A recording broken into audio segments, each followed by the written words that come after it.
খাইবার পারি না, খাইবার পারি না, মরার মোহে রুচি নাই, খাইবার পারি না, খাইতে খাইতে 14 খান খাওয়া পালাইছি, তারপরে মরার মোহে রুচি নাই।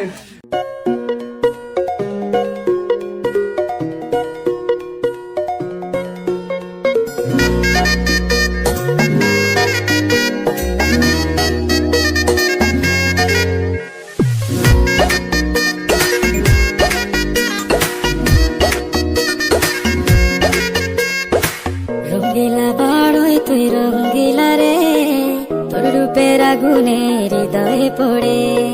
শোন রে সুজন আমি বলি যে তোরে, চাঁদ ভেবে আগুনে খেলিস না রে। তোর রূপের ঝলকে মন নিল পলকে, তোর রূপের ঝলকে। সো গাইস, আপনারা যারা চাচ্ছেন ঘরে বসে প্রতিদিন 500 থেকে 1000 টাকার মতো ইনকাম করতে, তাহলে এখনই চলে যান গুগলে গিয়ে সার্চ করুন onesteptask.com। আর এখানে একদম ফ্রিতেই কাজ করতে পারবেন। আর আপনার কাজ করা টাকা খুব সহজেই বিকাশ কিংবা নগদের মাধ্যমে উইথড্র করতে পারবেন। তাহলে আর দেরি করছেন কেন, এখনই যান কাজ করুন আর টাকা ইনকাম করুন।